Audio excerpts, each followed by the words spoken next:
Welcome to the Retirement Made Easy podcast, a show created to be your go-to source for straightforward retirement advice. Best of all, it is presented in a language that you can understand. Are you ready for some straight talk on retirement planning without all the fluff? Well, you found the right podcast. Here's your host, certified financial planner, Greg Gonzalez. Hey, welcome to another episode of the Retirement Made Easy podcast. I'm your host, Greg Gonzalez. Thanks for joining me today. I've got a good episode lined up today. I've been thinking about this a lot lately. Just yesterday, as I'm recording this podcast, Social Security came out with the big announcement, which is going to be the COLA, cost of living adjustment, that goes into effect at the start of next year. So we will talk about that on today's episode, and also some misunderstanding when it comes to Social Security. And I think a lot of what I'm going to be sharing today is my opinion, which is backed by facts and figures and just overall experiences, helping people plan for a successful retirement. And Social Security planning is always one of the main pillars when it comes to successful retirement planning. And certainly it's going to be a lifetime income for those retirees who are eligible to receive it. So I really hope this episode helps you understand Social Security a little bit better. And quite frankly, I hope this episode gets you thinking. And if you're one of those people that's overly optimistic when it comes to Social Security, well, let's kind of take a step back and look at it maybe more realistically, what's going to be there and how we do prudent retirement planning when it comes to Social Security. So before we jump into that, I just wanted to remind listeners, check out our website, retirementmadeeasypodcast.com, retirementmadeeasypodcast.com. There you can download some of our free resources as you're thinking about your own retirement, and they will all just kind of be emailed to you. We don't solicit you. We don't bug you or anything like that. Occasionally, I'll look at the website numbers to see how many people have downloaded each resource, just so we know what's most helpful to people. And we'll continue to add content onto that website. And then last but not least, for those people that want to kind of get a second opinion and talk to yours truly about their retirement, you can book a 30-minute retirement coaching session right there on the homepage of the website. Or you can shoot us a message at the bottom of the website. It'll say, Ask Greg a Question. So check the website out, retirementmadeeasypodcast.com. All right, let's get into today's discussion on Social Security. So October is this fun time of year every year where Social Security will announce what the cost of living adjustment will be that will go into effect the following year. And of course, it's based on their measure of inflation, which is the Department of Labor's Consumer Price Index. If you're curious, you can look that up. So this was just announced yesterday. As I'm recording this podcast, it was 3.2%. And that will go into effect at the start of 2024, next year. However, the thing that I guess is misleading, in my opinion, is your benefit most likely won't go up the full 3.2%. And you might be thinking, well, why? They just told us it was 3.2%. So for those people that are collecting their Social Security benefit and they are on Medicare, well, their Medicare Part B premium, which starts out this year, it's $165 a month. And it's income-based, so you could be paying more than that. So keep that in mind. But they announced between now and the end of the year how much your Medicare Part B premium will be going up at the start of next year.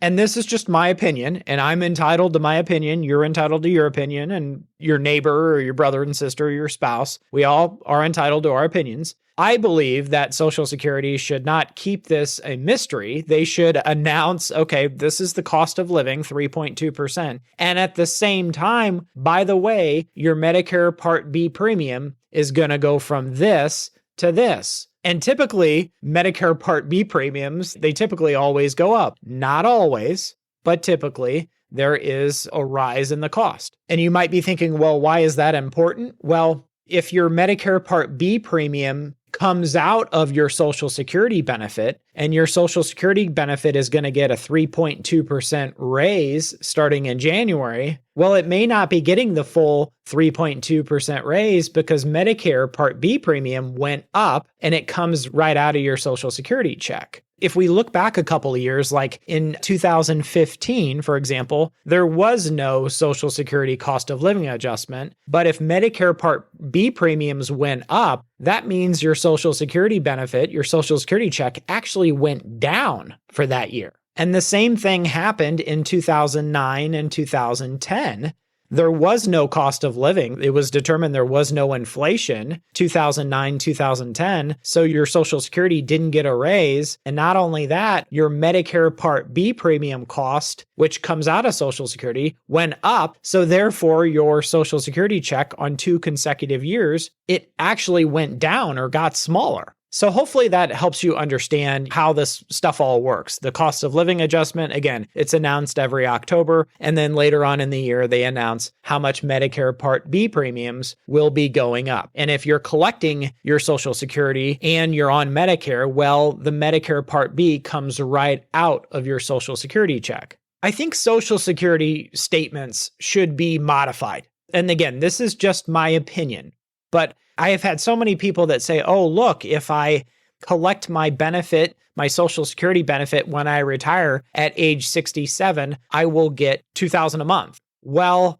no, you won't. They are misleading you. They are not telling you the truth. If you're on Medicare at that point, and presumably you will be, remember, your Medicare Part B premium will come out of your Social Security check. So right now, again, it's income-based. So it starts at $165. So for this imaginary person, this hypothetical person, that if they turn 67 this year, start their benefit, and now they're eligible for Medicare, guess what? Instead of that $2,000 a month that they were told they would be receiving, they will actually get, you got to subtract the $165 a month for Medicare Part B, and now they're left with $1,835. And I know that doesn't seem like a lot, maybe to some of the listeners out there, but some people it does. I mean, the difference between $2,000 and $1,835 a month, that's significant for some people. And not only that, for the higher income people, and again, you can look on SSA.gov to see how much your Medicare Part B premium would go up for the higher income people. You may be paying much, much more than $165 a month, which would further reduce your Social Security benefit check that you receive every month. But that statement does not say, oh, keep in mind, this benefit that you're seeing is going to be reduced if you're on Medicare and your Medicare Part B premium is coming out of your check. And I could go on for days about the Social Security estimates. They're just estimates on that statement. And when you look at, for example, your benefit at age 70, it misleads a lot of people because that Social Security benefit statement assumes that, let's say you're 60 today and you're looking at your Social Security benefit statement. Oh, if I claim at 62, it'll be this. At 67, it'll be this. And then it's going to be the greatest benefit if I wait until age 70. Well, that benefit statement, Social Security, is assuming you continue to work at the same capacity you are right now until age 70, and then you claim your benefit. That's why it's so much higher. So this is a mistake that I frequently see with people, that they don't understand what their Social Security benefit's going to actually be when they go to collect it. Because if they retire at 60 or 62, they're looking at that statement at that time, and they don't understand what Social Security is actually assuming, which is they continue to work until they collect their benefit. So little things like that can really, really impact your long-term retirement income for the rest of your life. So we want to make sure that we've got a clear understanding of how Social Security works, what's going to be there, what the price of Medicare Part B premium, and then we haven't even talked about taxes yet. There is a form where you can ask Social Security to withhold taxes from your Social Security benefit. Now, you don't have to. You don't have to withhold federal income taxes from your Social Security, but they do allow you to do so with this special form. And for a lot of our clients, we do choose to withhold income taxes from their Social Security benefits. And there's a handful of states. Now, they don't let you withhold state income taxes from your Social Security benefit, just a handful of states that actually could or might tax your Social Security income. And thank goodness our governor in Missouri has done away with that starting 1st of next year. Missouri will no longer tax people's Social Security income. But again, depending on the state that you live in, that's something you'll want to check with your retirement planner and your tax advisor. So at the end of this episode, we'll do a little experiment. But this article that I was reading that was through MarketWatch just released Social Security's COLA for 2024 is 3.2% versus 2023 was the historic 8.7% inflation-fueled adjustment. So there'll be a link to this in the notes of this episode where you can check it out and read more. But basically what it was saying was, hey, this next year, it's the cost of living for Social Security is going to be 3.2%, just announced yesterday. Last year, it was 8.7%, which is the highest since the early 80s when it was over 9. I believe it was 81 or 82. But 8.7% was last year. And then the year before that was 5.9% in 2022. And the last 20 years, according to the Nonpartisan Senior Citizens League, the last 20 years, the average COLA for Social Security was 2.6%. And people ask me, well, why don't we use 2.6% in our retirement plan? Because as people know, the name of my firm is St. Louis Retirement Advisors. We work with clients in 20 states. And as we're doing these projections and putting together a customized retirement plan, we have to make prudent, logical assumptions. How much is Social Security going to go up over the next 30 years of your retirement? And we don't use 2.6%, which is the average over the past 20 years. And people ask me, why aren't we using 2.6%? And the reason is that Medicare Part B reduces the cost of living adjustment, as we talked about right at the start of this episode, was the 3.2% that you think that you're going to get is actually not a full 3.2% because your cost of Medicare ate into the cost of living adjustment. If your Medicare Part B premium was fixed for life and didn't go up over time, then yeah, we could just use the 2.6% and that might be pretty logical. But again, as I talked about, even in those years like 2009, 2010, 2015, when the cost of living adjustment on your Social Security was zero, your Social Security check actually went down because of the increase in Medicare Part B premium. And believe me, we have clients who were retired at that time. They'll tell you, hey, yeah, their Social Security check actually went down those years and they were not happy campers. So I think it is logical to expect that to happen in the future in those years when Social Security says, well, there's no cost of living, there was no inflation this past year. So for our planning, depending on the client, we will use somewhere between a 1% to 2% assumed cost of living for Social Security. The most we would ever do is 2%. Now, this article that I was referencing, and again, you can check it out in the show notes, but this COLA announcement, it says, and I quote, "This COLA announcement comes as Social Security is facing a funding shortage. If no action is taken, the trust fund that supports Social Security will be able to pay full benefits only until 2033, at which point the fund's reserves will become depleted and only able to pay 77% of scheduled benefits." And 2033 sounded like a long way away, like 10 years ago. Well, it's sneaking up on us, and it's 2023 right now. So this is starting in January. It's going to be 9 years away. So there are some big proposals in Congress to modify Social Security and kind of get it turned around, but we'll kind of have to see what they come up with. And a lot of people have asked me, well, do you think it's going to go belly up? And I kind of do a lot of research on this stuff, and ssa.gov is the website. You can really, really read a lot of good stuff. And Social Security knows how many households, American households, really depend on Social Security for that income. So they need to come up with a solution because those households, again, their livelihood depends on that Social Security check. This article goes on to say, and the Social Security Administration found that about half of the senior population lives in households that receive at least 50% of their family income from Social Security benefits, and about a quarter of older households rely on Social Security for at least 90% of their family income. So they know, like Social Security knows, Congress knows, the figures are there that, hey, there are a lot of retired households that need and depend on this Social Security income as the majority of their livelihood.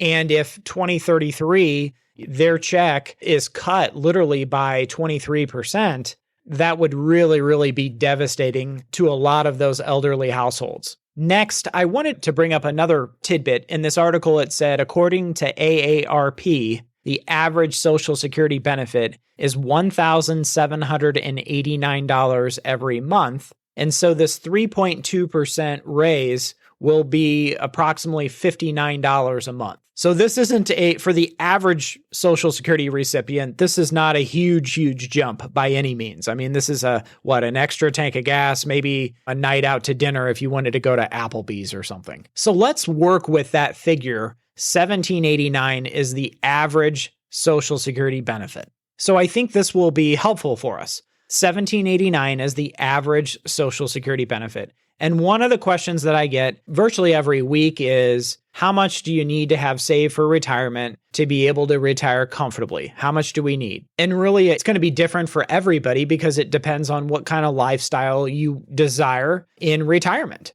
In other words, how much are your fixed and variable expenses? How much will this lifestyle cost us each and every month? Is it $10,000 a month? Is it $5,000 a month? Is it $15,000? What is it? That is probably the biggest factor, is how much you want to spend, what this lifestyle is going to cost you. Other things to factor in are how much is in a Roth IRA, how much is in a pre-tax, like a 401ks or pre-tax money, and then how much is after tax, like in a brokerage account. The more in a Roth, the more in after tax, the less taxes, the smaller your tax liability will be in retirement, and therefore you won't need as much saved. And again, that's going to be for most people. But let's get back to this figure. Again, this is from AARP. $1,789 a month is what they're saying is the average Social Security benefit. You might find something different online, but in this article, AARP is saying it's $1,789 per month. And Social Security, right on their statement, and I have an older Social Security statement from 2021, and right on the statement, you can read the following paragraph. Social Security benefits are not intended to be your only income source when you retire. On average, Social Security will replace about 40% of your annual pre-retirement earnings. You will need other savings, investments, pensions, or retirement accounts to live comfortably. Use this statement as a tool for planning your financial future. And I'm assuming Social Security means pre-tax earnings. It does not specify whether it's after-tax earnings or pre-tax earnings. But it is saying that Social Security income will replace 40% of your pre-retirement earnings. So if we do the math, and I'm going to say $1,789 minus the $165 for Medicare Part B, so that gets us down to $1,624. And then you kind of do the math. Okay, $1,624 every month will replace 40% of your pre-retirement income. So what does this mean? Well, according to Social Security, $1,624 for the average person, you will get a check from Social Security, and then you'll need another $2,436 from somewhere, and they're saying pensions and retirement savings are where this $2,436 will come from every month to live on for a comfortable retirement. So again, $1,624 would be your Social Security check, the average Social Security check, according to AARP, after your Medicare Part B premium, that is. And then you would need another $2,436 coming from somewhere. So together, that is $4,060 total retirement income per person. And again, this is the average person. We're looking at average Social Security benefits, average American Social Security benefits. And so the average person in retirement will have an income of $4,060 according to Social Security. If it's a married couple, I would assume you would take that times 2. So you're looking at $8,120. And the lesson here is we're not average people. We cannot operate off of a rule of thumb of what would apply to the average person out there. We have to come up with our customized retirement that's right for us. And it may not be $4,060 a month per person in retirement. It may be less than that. It may be more than that. You may be listening to this podcast and say, well, my Social Security check is a lot more than $1,789 a month, and therefore we want to spend more in retirement, and our retirement vision is going to cost a lot more. That's totally fine. But again, I was just giving an example of the average Social Security benefit, according to AARP, is $1,789, and then Social Security tells us, hey, that should replace 40% of your pre-retirement income. So in that scenario, you just kind of do the math. The average person, according to Social Security, is going to need $4,060 a month. I hope this conversation today has been helpful. Again, if you have questions, you know the website, retirementmadeeasypodcast.com. I'll see you next week. And remember, always dream big. The opinions voiced in this material are for general information only and are not intended to provide specific advice or recommendations for any individual. To determine which investments may be appropriate for you, please consult your attorney, tax advisor, or financial advisor prior to investing. This is a hypothetical example and is not representative of any specific investment. Your results may vary. All performance referenced is historical and is no guarantee of future results. All indices mentioned are unmanaged and may not be invested into directly. The SmartVestor program is a directory of investment professionals. Neither Dave Ramsey nor SmartVestor are affiliates of St. Louis Retirement Advisors or LPL Financial. There is no guarantee that a diversified portfolio will enhance overall returns or outperform a non-diversified portfolio. Diversification does not protect against market risk. All investing involves risk, including loss of principal. No strategy assures success or protects against loss. Securities and advisory services offered through LPL Financial, a registered investment advisor, member FINRA, SIPC. Thank you for listening to the show today. Check us out at our website, retirementmadeeasypodcast.com. And if you want some help from Greg, submit your questions at the bottom of the page or sign up for a 30-minute retirement coaching session with Greg. We'll see you next week.